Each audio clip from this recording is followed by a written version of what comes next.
Students आज हम पढ़ने वाले हैं EM वेव्स के बारे में। EM वेव्स बहुत इंपॉर्टेंट टॉपिक है और कल तुम्हारा बोर्ड्स एग्जाम भी है, तो उसके लिए तैयार कर लेना। इसमें शॉर्ट थोड़े फॉर्मूले हैं बस, जैसे E0=B0C ये फॉर्मूला है और डिस्प्लेसमेंट करंट की थोड़ी सी थ्योरी है। बाकी रेडियो वेव्स के यूजेस, जो रेडियो वेव्स, हमारे इंफ्रारेड वेव्स, मिल्की वेव, जो भी विजिबल रेज है ना, इन सब के बारे में यूजेस हैं। उसकी फ्रीक्वेंसी, उसकी टेबल याद कर लेना, तुम्हारा काम हो जाएगा इस चैप्टर में।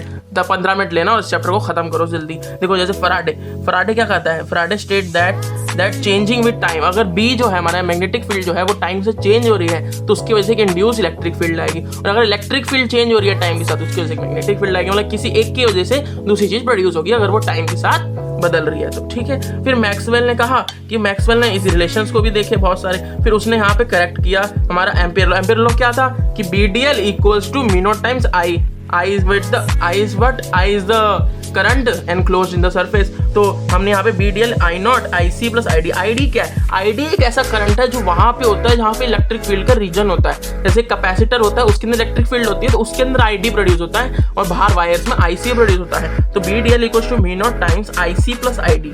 तो μ0 IC प्लस E0 dφ/dt, ये तो पता, ये लॉ है, ठीक है। फिर यहाँ पे 4 मैक्सवेल की इक्वेशंस होती हैं, ठीक है। जैसे गॉस लॉ ऑफ इलेक्ट्रिसिटी पता ही है कि अगर इलेक्ट्रिक फ्लक्स निकालना है through any close surface is equal to the 1/μ0 times net charge enclosed by that surface, है ना। लेकिन जो चार्ज बाहर होता है उसकी वजह से फ्लक्स आता है, लेकिन फॉर्मूले में क्यू हम वही डालते हैं जो इनक्लोज्ड होता है। ये हमको इसमें ध्यान रखना होता है। EDA equals to Q enclosed upon μ0, ठीक है। अब μ0 की वैल्यू पता ही होगी 8.85 × 10⁻12, ठीक है। फिर Gauss law of magnetization, net magnetic flux is always zero through close surface. ये तो भैया यूज होता नहीं, कहीं बस याद रखना है कि BDA को 0 होता है अगर क्लोज होता है, क्लोज सरफेस जैसे फोर्स 0 हो जाती है उसमें, ठीक है। क्योंकि फोर्स इक्वल टू IL भी पढ़ा था हमने, है ना, L 0 हो गया। तो यहाँ पे क्या हो गया, फोर्स।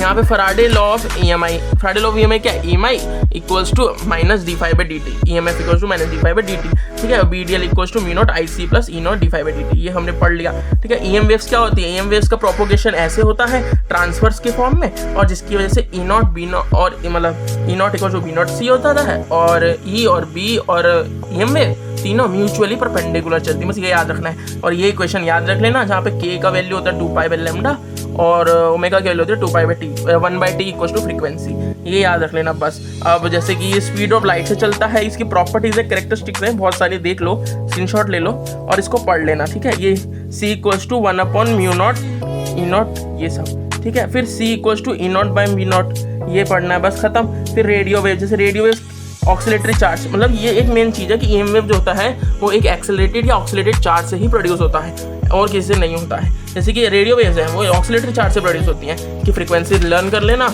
ऐसे। जैसे कि इसके बारे में हमने आपको दे रखा है कि कहाँ से यूज़ होता है, कहाँ यूज़ होता है और किससे प्रोड्यूस होता है, और उनकी फ्रीक्वेंसी याद रखनी है आपको, गामा रेज, इंफ्रारेड, और कैसे टेबल होती है कि किसके लैम्डा ज़्यादा होता है किसका कम होता है, ये आपके क्वेश्चन आ सकते हैं। बाकी सबसे ज़्यादा न्यूमेरिकल्स आपकी इस फॉर्मूले पे आते हैं और इस पे कभी कभार आ जाते हैं और इस पे कभी कभार आ जाते हैं, इन दोनों पे, ठीक है। बाकी का और कुछ नहीं आता है इस चैप्टर में। तो हाँ गाइस, आज के लिए इतना ही। अगली बार हम ऑप्टिक्स लेंगे जल्दी से, थोड़ी देर में मैं उसको भेज दूँगा, तब तक ये पढ़िए। Thank you, subscribe.